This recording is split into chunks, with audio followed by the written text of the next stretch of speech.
So I just wanted to thank everybody for coming today. We're here remembering Lieutenant Calvin Ellis Jr., U.S. Army Air Corps. This would be his 100th birthday coming this Sunday, and it was brought to our attention by the Griffin family that they wanted to do something to remember him. And it's important. It's important for us to remember the people that sacrificed their lives so that we could live the lives that we do. And especially in these times, getting together with the community and building strong bonds is extremely important. And I know as a veteran, and speaking with many other veterans in the community, we feel a sense of duty when it comes to building communities and taking care of the communities that we live in that took care of us when we were away. So I'd just like to start this ceremony with the Pledge of Allegiance. I pledge allegiance to the flag of the United States of America and to the republic for which it stands, one nation, under God, indivisible, with liberty and justice for all. At this time, Selectman Tusick, if you'd mind doing the introductions and saying a few words.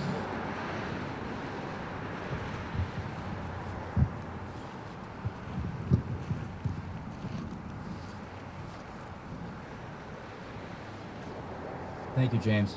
Appreciate that. Thank you for putting this ceremony together. I have some remarks prepared, but before I do, I would like to thank you all for coming. This morning we have Town Manager Joe Colangelo, Assistant Town Manager Ann Lee, Director of Community Services Tammy Murray, Supervisor of the DPW Steve McNamara, and his team from the Department of Public Works. Thank you guys for coming. In attendance we also have Katie O'Brien from the Council on Aging and Brian Callow from the Zoning Board of Appeals. Thank you again for coming. So Mr. Calvin Ellis Jr., I'd also like to thank the Griffin family. Calvin Ellis Jr. No matter the conflict or field of battle, American soldiers of all races, colors, and creeds share one common belief. That is that freedom is worth fighting for, even dying for. Calvin Ellis Jr. was one of these men. Calvin was born in 1921, 100 years ago this Sunday. He was born to Calvin Sr. and Berenice Ellis. He grew up on King Street. Calvin could trace his Hanover roots back to 1718 and his family's presence in Massachusetts back to 1650. Calvin's fifth great-grandfather served as a Hanover Selectman from 1750 to 1763. Sadly, Calvin's mother died when he was 14. He graduated from Amherst College in 1942 and married Mary Alice Bedale of Vermont. He enlisted in the United States Army Air Corps on May 16, 1942. First Lieutenant Ellis flew 35 missions as a bombardier in a B24 Liberator with the 448th Bomber Group.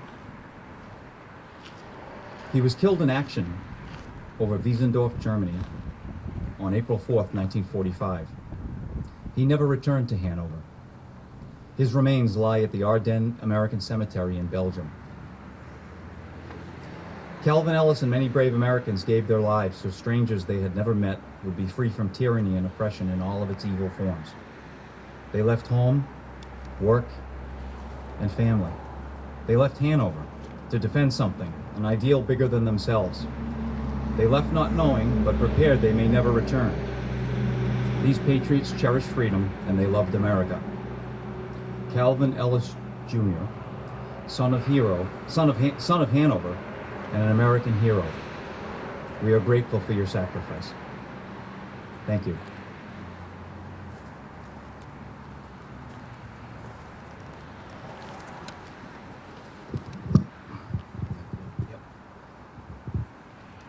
At this time, I'm going to read some words from Dan Griffin about Calvin Ellis. This Sunday, January 24th, 2021, marks what would have been the 100th birthday of Lieutenant Calvin Ellis Jr. He died bravely in combat over Wessendorf, Germany on April 4th, 1945, and is buried in Ardennes American Cemetery in Nieuwprege, Belgium. Lieutenant Ellis flew more than 35 missions with the 8th Air Force and was most notably awarded the Air Medal, Purple Heart, and World War II Victory Medal posthumously. Lieutenant Ellis attended Amherst College and was married to Mary Bedale Ellis. Calvin and Mildred Ellis dedicated this field and monument to the town of Hanover in May 1953 to honor and memorialize their son. It states in Hanover town records that it was the burning desire of Calvin J. Ellis, father of this hero, to build this beautiful playground in the memory of his son and to present it to the youth of today and tomorrow so that they might enjoy the freedom his son loved so much. I, Dan Griffin, along with countless others, was fortunate enough to play on these baseball fields as a child and enjoy the freedom made possible by the sacrifice of Lieutenant Ellis and the generosity of the Ellis family. We are glad to pay tribute to Lieutenant Ellis and his family today as we thank them for the tremendous sacrifice and service to this town, community, and country. They are not forgotten. Dan Griffin.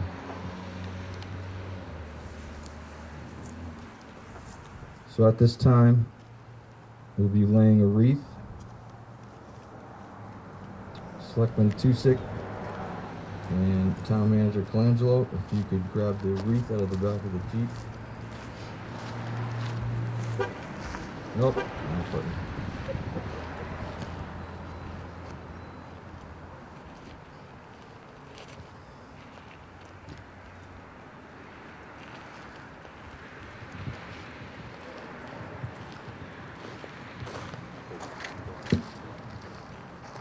We'll go behind you, Jim.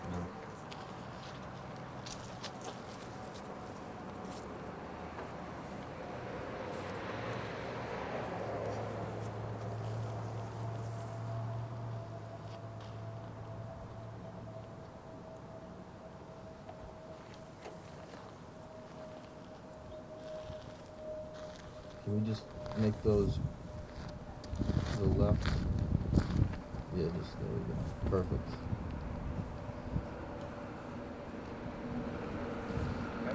That's good.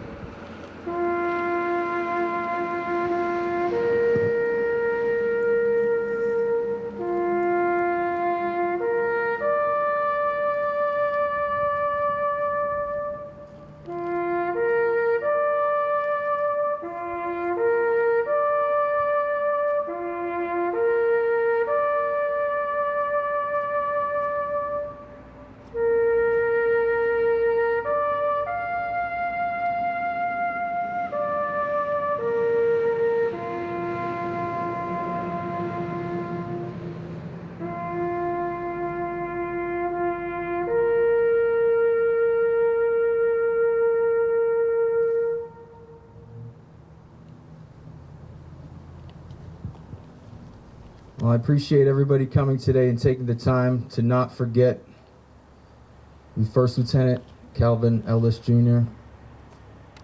We have great leadership in this town, in the community,